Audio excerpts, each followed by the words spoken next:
Let us continue the last video.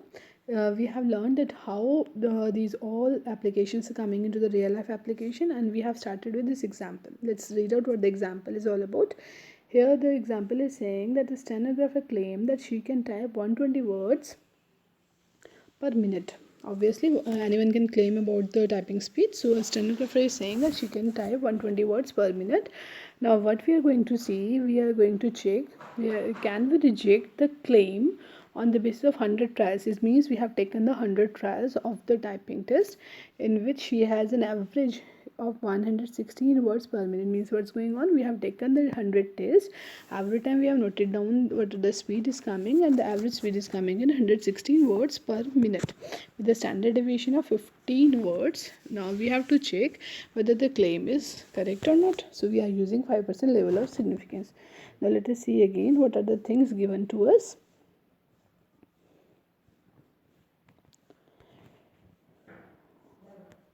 The first thing we have is, we have the test. How many tests we have done is 100, so it is a sample size. Then we have what the claim is all about, that the typing speed is 120. This is the claim of the stenographer, so it is our mu. Now when we have taken the 100 test, what sample speed is coming, the average speed, it is 116, so it is our x bar, the sample mean, and the standard deviation is coming as 15. Now here if we see, this is the standard deviation of 15 words coming from the sample, but in the starting we said that the standard deviation of population must be known, but it is not always in the practice. Whenever the standard deviation of population is not known, we can take the standard deviation of the sample.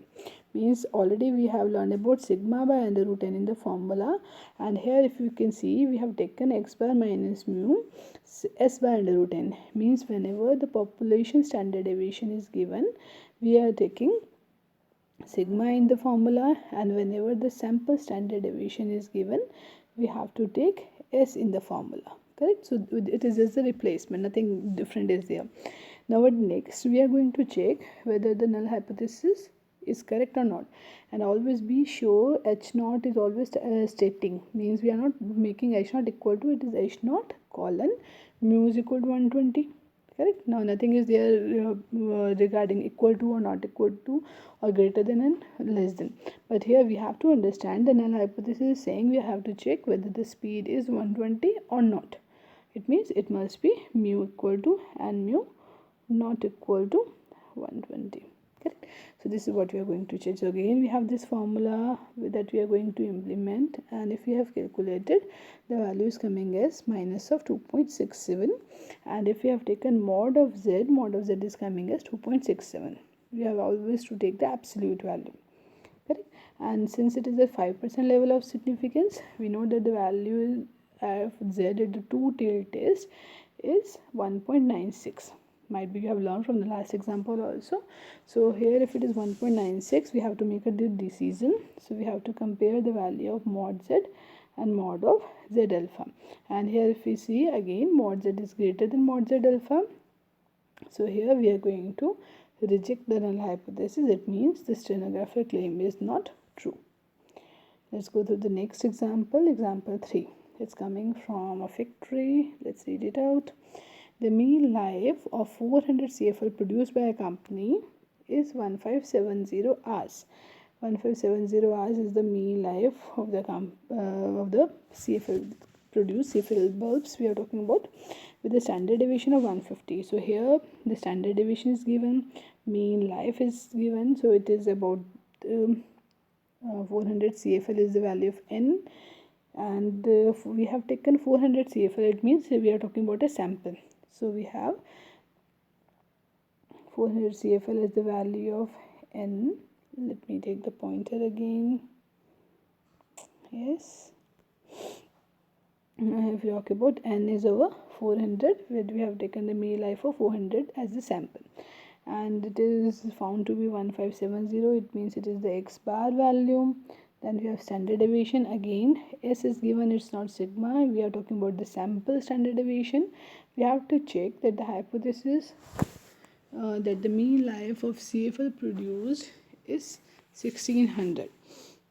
Correct? So here 1600 hours is the claim that we have to check. So we have written null hypothesis is that mu is equal to 1600 against mu greater than 1600, because here it is written that with respect to the alternative hypothesis that it is greater than 1600, and here you can see that the level of significance is 1%. Correct? So it means 1.96 is not going to be the value. And one more thing that we can see here is, since it is with the equal to sign and greater than sign, equality always comes in null hypothesis. Greater than sign, less than sign, not equal to sign always come in the alternative hypothesis. So here it is a one tail test, means we are saying either it is equal to or it is more than. So only one tail is coming into the picture, it's not the second tail. So it means it is, we are talking about a one tail test. And if you remember the value of Z alpha at the 1% level of significance, one tail test is 2.33. It means now we are going to compare with 2.33 as the standard value. Now again let's go to the calculation. That is equal to x bar minus mu divided by s bar under root n is coming as minus 4. The value of mod z is coming as 4. Now I hope so you will understand what the things are going on. Mod z is greater than Z alpha. It means we have rejected the null hypothesis. Let's see. Yes, null hypothesis is rejected. Correct? I think we have done 3 questions and we are going to reject. Let's see what's going on here. Something is going to be accepted. Okay, this is our 4th example. Let's read it out. A sample of 900 was drawn and the sample mean was found to be 3.4 and the standard deviation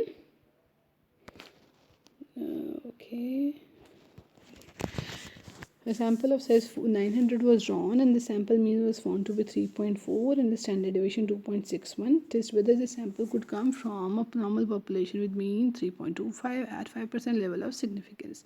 So here if you go on through, sample size is 900, this is our n.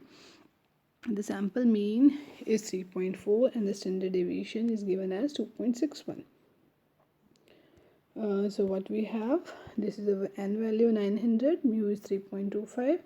Mu if we talk about is about the 3.25 is from the population. So mu is 3.25. X is, we have x as 3.4, standard deviation 2.61. So this is our x bar. S is given. Test statistic we are going to use is x bar minus mu s bar under root n. Null hypothesis we have mentioned, and it's coming from the population or not. It means we are talking about equality and not equal to sign. And if you go through it, it's a two-tailed test, 5% level of significance. The value you have remembered 1.96. So the calculated value if we compare with 1.96 is less than, it means we are going to accept the hypothesis. So I think this is an example. We have gone through the acceptance of the hypothesis. Correct? Let's go through the next example. In this example, we have a homeowner randomly samples 64 homes similar to her own and find that the average selling price is this one with a standard deviation of 15,000. Is there sufficient evidence to conclude that the average selling price is greater than this figure? And we have to use 0.01. Well, what is this term? I think we are already aware of level of significance type of thing, and it is the same thing. Alpha is 0.01.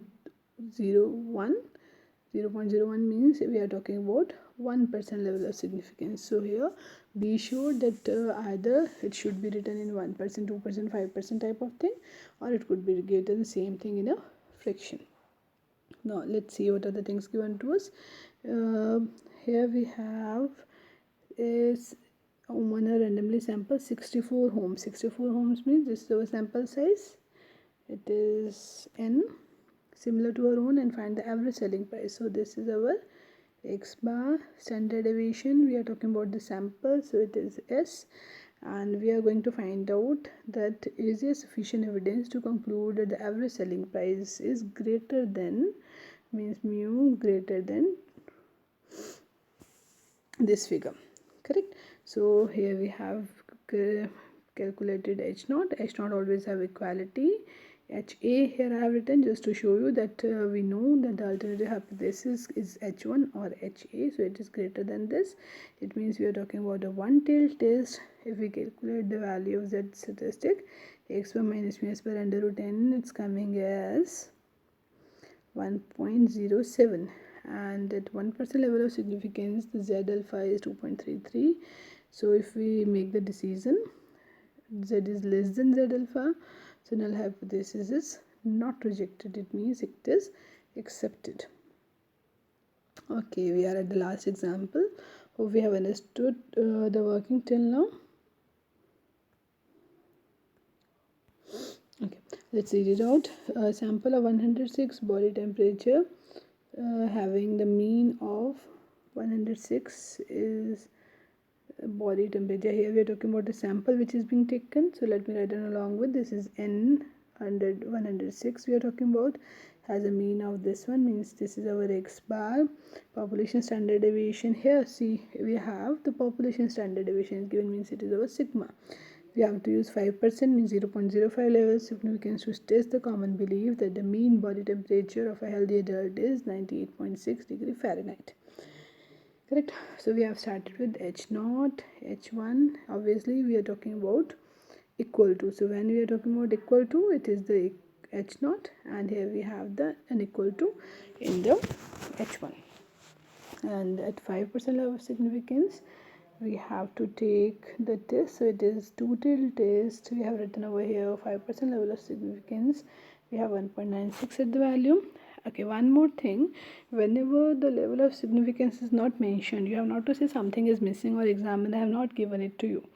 Be sure to take 5%. In real life example, suppose I am doing my own work and I need to compare the value, so I have to take normally 5% level of significance, make it as a thumb rule.